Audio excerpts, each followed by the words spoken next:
ఒక ఇష్యూ ఆయనకు బీఎస్పీ పార్టీకి జరగడం మనం మీరు చూసే ఉంటారన్న.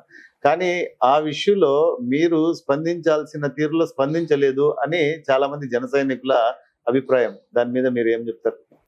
నేనేం చెప్తానంటే అండి, ఏదైతే ఇప్పుడు ఈ రిఫార్మ్స్లో భాగంగానే ఇది చిన్న క్రేట్ల విధానం తీసుకువచ్చిన పద్ధతి అయితేమి, లేకపోతే జాక్పాట్ విధానం రద్దు చేయడం పద్ధతి అయితేమి, అట్లా దాంట్లో క్లీనింగ్ చేసే కాంట్రాక్ట్ విషయంలో కూడా ఇంతకుముందు కంటిన్యూస్గా నామినేషన్ పద్ధతిలోనే ఇస్తూ ఉండటం ఆనవాయితీ జరుగుతూ ఉంది. ఈ పాలక మండలి ఏం చేసిందంటే, శివరాం నేతృత్వంలోని పాలక మండలి టెండర్ పద్ధతి ప్రవేశపెడితే ఎవరైనా పాడుకోవచ్చు, ఎవరైనా ఆహ్వానితులే, ఎవరు లోయెస్ట్ టెండర్ పాడుకుంటే వాళ్ళకి దక్కుతుందని దాని టెండర్ విధానం తీసుకోవడం జరిగింది.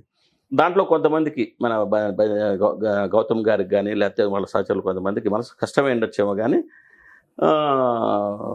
సహృదయంతో అర్థం చేసుకుంటారని భావిస్తాను. సో అది ఎక్స్క్లూజివ్లీ వాళ్ళ కాంట్రాక్ట్ ఇవ్వకపోవడానికి జరిగిన ఇష్యూ అంటారా?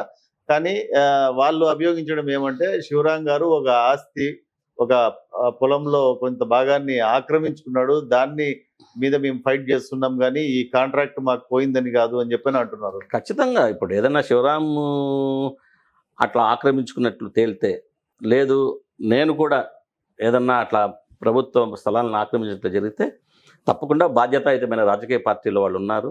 అది నేషనల్ పార్టీ, వాళ్ళు స్పందించాలా, అధికారులు తీసుకోవాలా. తప్పు జరిగితే ఎవరైనా శిక్షార్హులే. కానీ అక్కడ జరిగింది ఏమంటే, వాళ్ళు ఏదైతే కంప్లైంట్ ఇచ్చారో దాని మీద నేను కూడా రిపోర్ట్ చదవడం జరిగింది. తహసీల్దార్ గారు, మండల సర్వేయర్ గారు అందరూ కూడా సర్వే చేసి అది ఎక్కడ ఆక్రమణ లేదు అని చెప్పనేసి వాళ్ళు సర్టిఫికేట్ కూడా ఇవ్వడం జరిగింది.